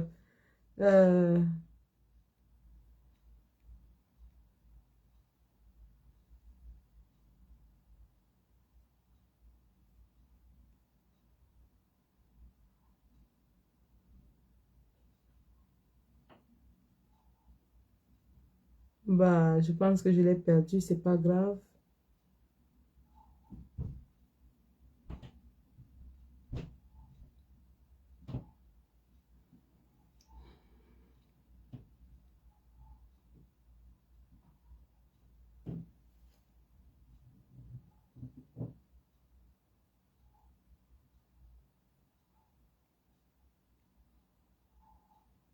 Non, non, c'est un tout petit reportage. Ah bah, il est là. Attention, non, non, c'est pas ça.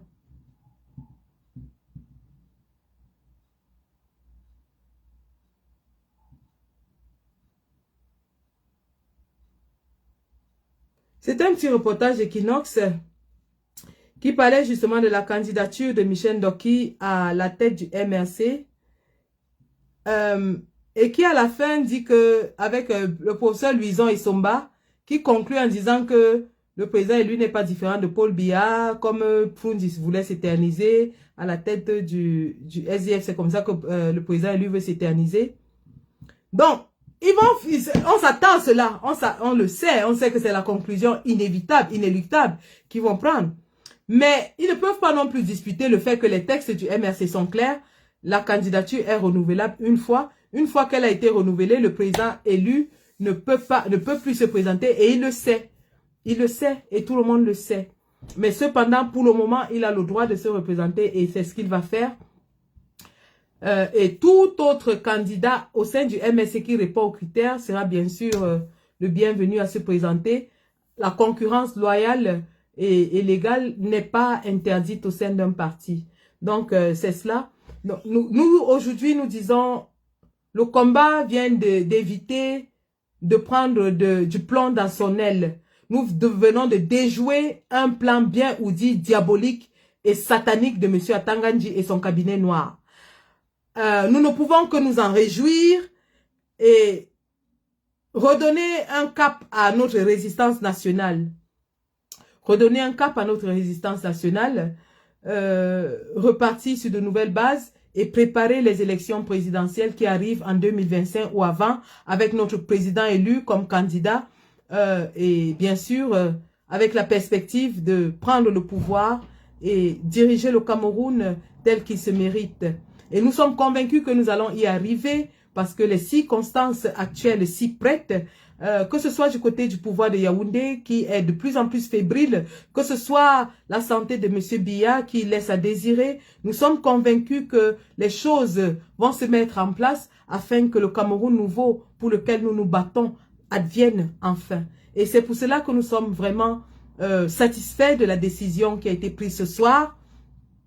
Nous disons à Maître Michel Ndoki, du haut de ses 50 ans, elle qui s'est moquée de l'âge du président élu à travers Maître Richard Tamfou, nous lui disons qu'elle a 50 ans et que le temps, il passe très vite. Si elle aspire changer les choses, qu'elle crée son parti et se présente aux élections présidentielles, comme beaucoup l'ont déjà fait, tels que le pasteur Timban Bomo et bien d'autres. Elle a le droit de le faire. Si elle se sent capable, au lieu de lutter pour la tête du parti, qu'elle aille lutter pour la tête du Cameroun et nous verrons bien ses soutiens. Mais pour le moment, nous sommes tous concentrés derrière le président Kamto et le MRC, la résistance pacifique nationale qui continue son cours avec toutes les actions, que ce soit des activistes ou du parti, qui concourent à une seule chose, l'alternance politique au sommet de notre pays, avec à sa tête le président élu, son Excellence Maurice Kamto, et tous les autres partis politiques de l'opposition qui sont alliés à lui et qui travaillent dans le même sens. Parce que ça, il ne faut pas l'oublier, hein, le président Kamto n'est plus désormais seul. Il a une alliance de partis politiques qui travaillent avec lui et nous sommes convaincus que tous ensemble, nous allons réussir à renverser la dictature reptilienne de M. Biya et de tous ses affidés. Victoire encore une fois, Ndambana Sens, Nobina Boum Boum. Le président Kamto vient encore de démontrer qu'il a une longueur d'avance sur M. Atanganji, à qui nous conseillons d'aller faire ses classes politiques, hein, parce que il faut le dire qu'il a atterri au Minat comme un cheveu dans la soupe. Si on s'en tient au propos du général à la retraite. Donc, M. Atanganji, allez refaire vos classes politiques afin de vouloir prétendre piéger le président Kamto. Allez refaire vos classes politiques, monsieur Atanganji, si un jour vous les avez faites. Donc maintenant, votre fiancé est à votre disposition. Faites-en ce que vous en voulez. Nous, on continue le chemin. C'est le cas qui part. Moto Digo. Le cas est lancé, le train est lancé et il ne s'arrête plus. Parti, c'est parti, les gars. Donc, vraiment, bravo à tous les combattants. J'ai essayé autant que faire se peut d'être fair play, de ne pas trop tchouquer le fémur, de façon, hein, un peu comme vous connaissez là. J'ai été fair play ce soir. Je m'en suis tenu aux faits politiques et rien que politiques, à la stratégie politique derrière cette décision et aux perspectives quant à ce qui concerne l'avenir de notre combat. Et je vous invite à justement faire large diffusion de cette large victoire que nous venons d'obtenir sur la sardine, parce que c'est une victoire. Nous venons d'obtenir une grosse victoire sur la sardine et je vous promets que les laboratoires sont en feu du côté de Yaoundé. Les laboratoires sont en feu. Ils vont chercher comment faire pour détruire le MRC. Mais le temps est en train de jouer contre eux. C'est pour ça que nous sommes en joie. Le temps pour eux de détruire le MRC est réduit comme ça là. Il est réduit. Il est réduit comme ça. Il n'y a plus le temps les gars. Donc merci. Merci d'avoir suivi ce Facebook Live. Fait de façon impromptue comme ça. Nous allons certainement revenir sur le sujet et bien d'autres dès que j'ai un peu de temps. J'en profite aussi pour féliciter tous les combattants de la BAS qui ont pris en otage M. Biya à l'intérieur de l'hôtel intercontinental, l'ont obligé à s'enfermer au point où la police est venue les déguerpir. M. Biya a été enfermé à l'intérieur de l'hôtel intercontinental aujourd'hui par les combattants de la BAS. Je dis bravo pour cette action coup d'éclat et nous allons continuer. Plus de répit pour le dictateur en diaspora, ça c'est sûr. Et nous allons revenir en masse. Nous allons faire une manifestation géante à Genève. Nous allons revenir en masse. Je sais qu'ils sont connectés, le commandant d'antan ainsi que toutes les autorités françaises. Nous allons revenir. Biya n'aura plus jamais la paix en Europe. La patrie ou la mort, nous vaincrons. Le combat continue, les gars. C'est jusqu'à la gare. Le président Kamto vient de nous... Et il vient de marquer le but. Il vient de marquer le but. La patrie ou la mort. Nous vaincrons. Bonsoir à mes amis du groupe WhatsApp de Michel Ndoki, mes amis de la Renaissance. Bonsoir à vous. Dormez bien. Ciao, le sommeil là sera sucré aujourd'hui. Allez.